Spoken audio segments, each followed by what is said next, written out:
Hi, and welcome back. Um, Finished up last time looking at segmentation for consumers, for B2C kinds of marketing issues. And now we're going to look at how we segment B2B um, targets or B2B markets. Um, so we need to know, and some of you in your responses to some of the questions from last week targeted this quite well. Um, we need to know when we're targeting a B2B customer, we need to know who they are and what they want and what they need. We also need to know things like are listed here on the slide. What are their patterns? Do they buy seasonally? Do they buy um, monthly? Is there a certain time of year that they purchase the kinds of products that we're selling? Um, how do they view technology? Are they technology proficient? Are they comfortable with technology, or are they less comfortable with technology? Can I reach them through technology? Can I talk to them through technology, or is it better face to face? How loyal are they to their current customers? How price sensitive are they? Though B2B customers tend to be more price sensitive, they're also often sensitive to other things like service and delivery times and so forth. How often do they order? Um, and what are they looking for? What benefits do they need? So demographically, we usually break business to business down by size. So are we targeting large Fortune 500 companies? Are we targeting mid-sized companies? Are we targeting small local companies? So what's our target market? What industry are we targeting? Are we targeting a manufacturing industry? Somebody in one of your comments earlier talked about the restaurant industry. A couple of you did actually. So what industry is it that we're trying to target? How old are these businesses? That's important because businesses that have been around a long time tend to have established uh, supplier partnerships, and it can be a different marketing challenge to enter a market where you have older businesses with long-term ties than it is where you have a lot of new startups who are looking to establish ties. And then ownership structure. Are we targeting privately held businesses? Are we targeting public businesses? Are we targeting nonprofits? So we can break down our targets by these kinds of things. If we're a relatively small startup, targeting Fortune 500 companies may not be something that fits with our strengths. So we may not have the ability or the resources to target Fortune 500 companies. So that would start your segmentation process right there. Who do we have the ability to reach? Who do we have the ability to serve? We can also segment businesses by geographics, similar to what we do for individuals, but maybe for different reasons. Um, Variables like countries. Do we want to be in the US, Canada, Mexico, Europe, Asia, China, Japan, Thailand, Australia? What are those nations, regions within, let's say, the United States? So do we want to be in the Northeast or the Southwest or so forth? States, cities, climates, all of those are geographics. And when you're doing that, you need to know, and I think somebody mentioned this in one of the B2B questions I asked in the last chapter, um, what, not only where are their outlets, so if I'm selling to a retailer or a restaurant, where do they have restaurants, but also where are their headquarters. So if I'm selling to Walmart, do I target Bentonville, Arkansas, where their headquarters are? Or do I target the New England regional headquarters? I know their biggest DC is in Lewiston, Maine. Is that where I should be targeting? Who do I want to talk to if I want to sell Walmart something? Do I have to go camp out in Bentonville, or should I try to do a regional sell? You have to figure that out. Some companies buy regionally for some products. Some companies just buy nationally. I think Binner indicated in her one of her responses last chapter that her customers, she's selling container services, transportation services.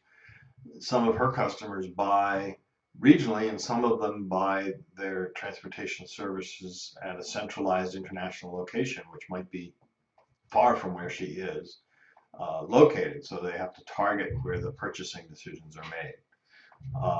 And then you may have some geography related needs that you have to address as well.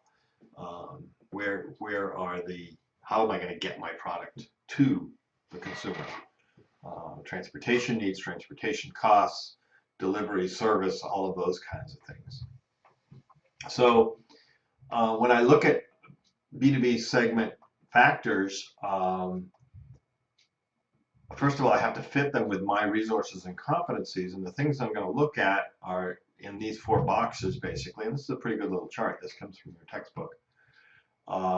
Market factors, size, growth, life cycle stage, how elastic are prices in the market, how much power do the buyers have, how cyclical is demand in the market, economic factors, competitive factors, and business environment factors. And then you have to identify the most promising segments and how you want to enter those segments. So same thing you did for B2C, you're going to do for B2B. I'm going to go through a little bit of a ranking system here. This works for marketing, it works for almost anything, and some of you may have seen this kind of approach before, but it's a pretty easy approach, and it works for lots of different kinds of things, and I'm presenting it in the B2B section, but it could be in the B2C section, or it could be in some totally different discipline, actually. So if I've figured out what my potential segments are, how do I decide how to rank them? It's important to be able to rank because I want to commit my resources to the most desirable segments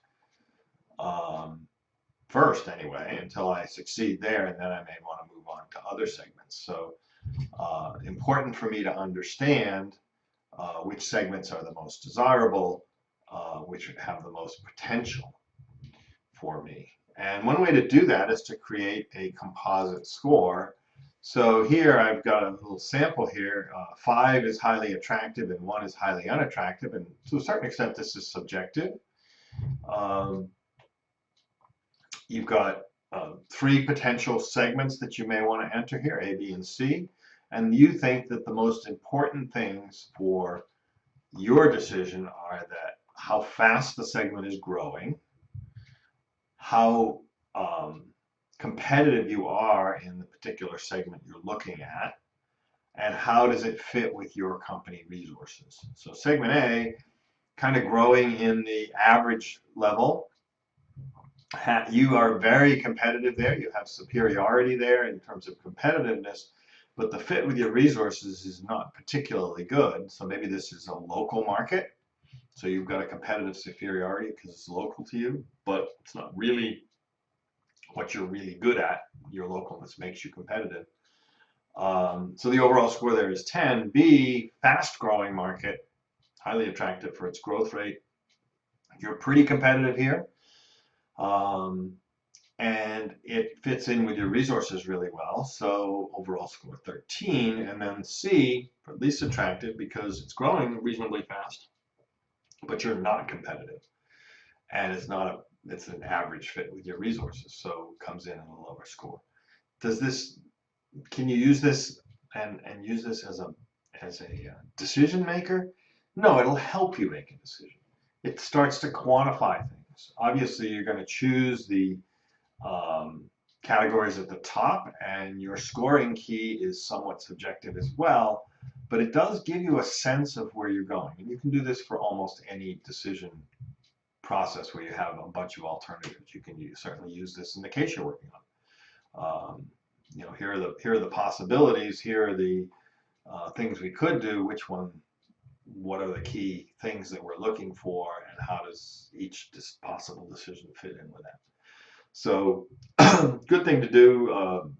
Please don't use it as a method to absolutely say we should do B. It just gives you an indication that B is somewhat more attractive, at least on these key issues. So that's a segment ranking process. Almost all marketing plans come down to a variety of choices, and there are 3 coverage strategies that fit with almost all marketing plans. So you can concentrate your marketing and go all after just one target market. So we've decided what the best target market is. In the earlier slide, we were looking at market B, set market segment B. We're going to take all of our marketing resources and concentrate on B. That's concentrated marketing. Undifferentiated marketing is the flip side.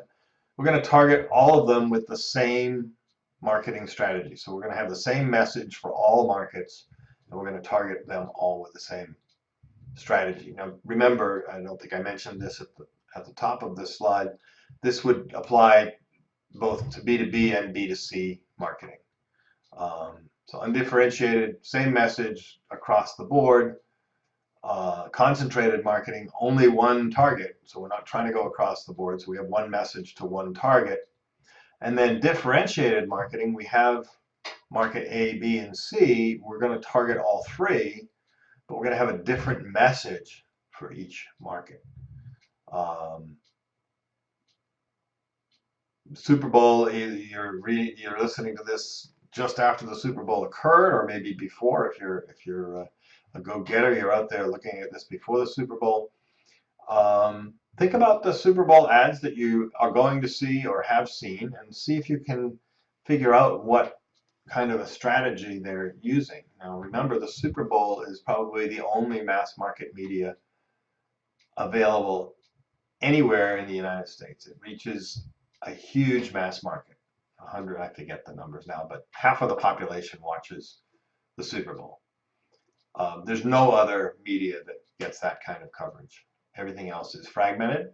So think about what's happening in the Super Bowl and what people are targeting. Are they going after a specific segment of the people who are watching? Are they trying to reach every man, every person? Or are they crafting multiple images, multiple messages, which can happen in a single ad? You can have multiple messages in a single advertisement. So is there some differentiation going on? Positioning. Positioning is part of your marketing plan, and it's how we differentiate our product from other products based on attributes. Now, attributes that customers find meaningful. That can be physical attributes, or it can be emotional attributes. It can be price attributes. It can be availability attributes. So positioning can be lots of different things. Think about a product, any product. Let's say a cosmetic.